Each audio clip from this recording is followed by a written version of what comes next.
Dear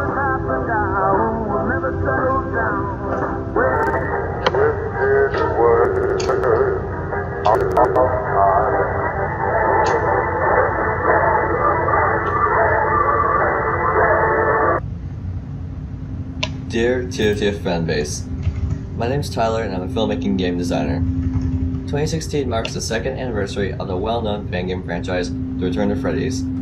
The series tasted that same dark, distinguished air as the original FNAF franchise, but in a level where no one in the community has taken it before. With 2 years of glowing reviews and massive downloads. TRTF connected with the public in a big way, but when the fifth installment was cancelled by me, it began to lose its way and the series was passed down to other developers almost a year ago. So as no one is no longer the holder of TRTF's development rights because of my choice of killing it off, I'm addressing you all in this essay to present my case on why exactly is the cause of TRTF's terminal failure, and hopefully in turn, having everyone leave the franchise at rest that it's been asking for ever so long ago.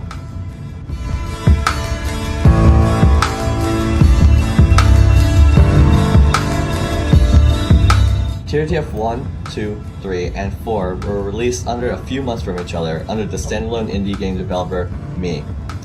All 4 titles were praised for its story, darkness, characters, and atmosphere. TRTF 3 was released around March of 2015, which outranked all the biggest fan game titles that year. All 4 TRTF games sit at the top 10 best released fan games of all time that year, and 3 raised the highest in the series. So why am I presenting this essay that follows the rest of the series such as 5, Frankfurt, and Wroclaw? Well, between 4 and 5, there was not only an introduction to higher graphics over gameplay FNAF fan games, but an exchange to where you all saw me pass over my development rights to different teams. Something was clearly lost in translation when these new developers tried to execute their vision of TRTF, and this is what I want to discuss here. I want to put into 3 words the core creative essence of the primary games, and then put the new developers under the lens of this assessment to determine why and how these developers failed to engage audiences as successfully as the originals. So let's start from the beginning.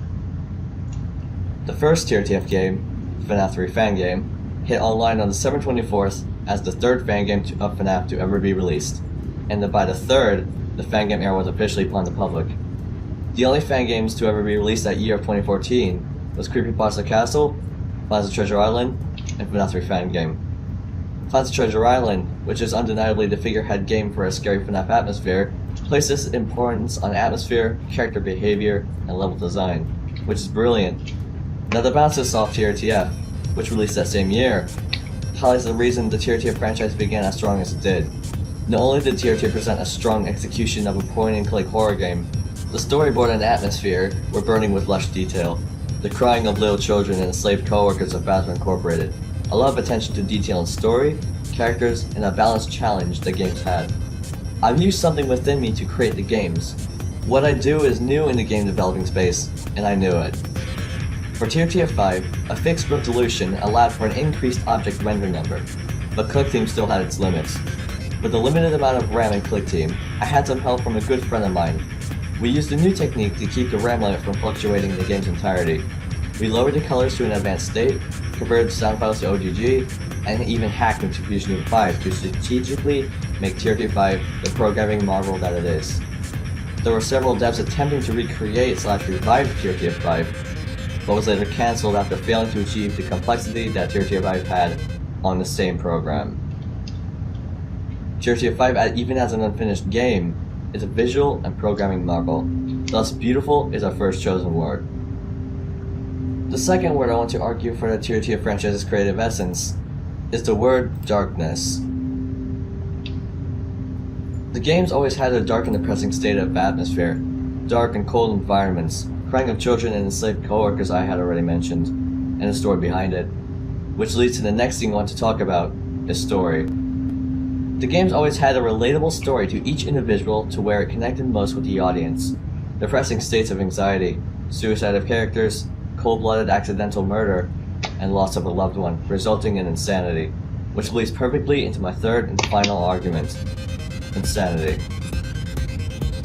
The most subtly underlined but completely obvious technique in the franchise is my insane combination of different character personas. I emulated the ambience of real-life events taking place, making it connect with the player's heart, which leads to the player feeling emotional as a result from the book The Dreadful Truth. from a child version of one's adult self seeking the long path towards peace, to a control freak maniac wanting to conquer all. The inspiration for these things call upon real-life events that no doubt actually happen, knowing our society that we live in today. And everything that populates these things makes sense. What doesn't make sense? A lying storyteller in a white fedora and a red trench coat, leading a mafia gang to shift everything you know in the story by heart, to a beautiful lie, instead of the dreadful truth. A common advertising technique is used when mashing together two things that don't naturally belong to create something compelling. I've used this technique here in the story's overall visual aesthetic, and people find it definitely interesting. And finally, you can see what I was trying to achieve by one specific character in the series, the Jester. Beautiful, darkness, insanity. Summing up, these three themes don't exist in separation from each other, but, as we've discovered, seems to continuously and intricately bouncing off from one another, from beginning to end. These themes have covered everything from visual and sound design, subtleties and character personas, to gameplay. The primary games are strong, as unpolished as they were, they cross boundaries other developers can go to, and I clearly perfected a compelling system that flows through the 4 good TRTF games in the saga, and it was downloaded by millions. But now let's look at the secondary games.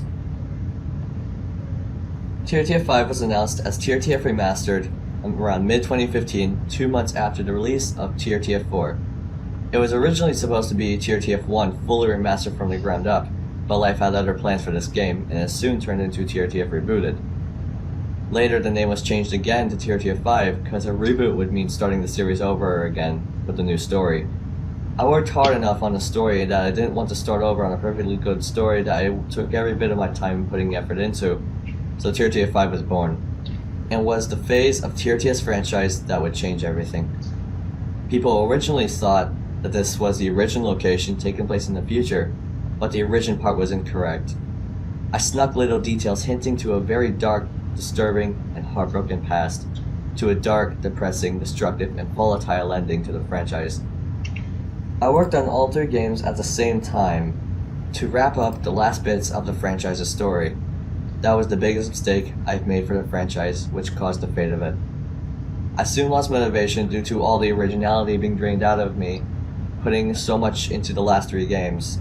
It didn't help, and was slowly killing the franchise, and it soon did.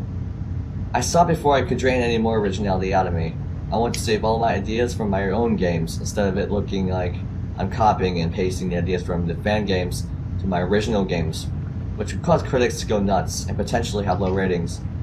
I didn't risk it, so I stopped the franchise, and put it to a sudden hold. Some friends of mine wanted to finish the franchise for me, so I passed all my TRTF development rights to them, making me no longer own the franchise. I soon released the whole lore, from TRTF 1 to 4, fully in-depth in detail, plot, and story, called The Dreadful Truth, as I had already mentioned before. People loved it.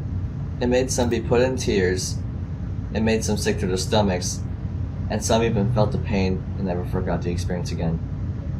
That's how I develop my games. I do something with them that nobody ever does, and it involves something some people would call supernatural. People could feel the pain and suffering coming from the franchise, the tears, the stress, anxiety, depression. People could feel that energy unleashing from the game and into the player. The games I make always have a deeper and true meaning behind them, like the TRTF franchise's Live and Better Butterfly's Dream, for example, and that's what made the franchise special. And I still work like that to this day, but I will never tell how it's done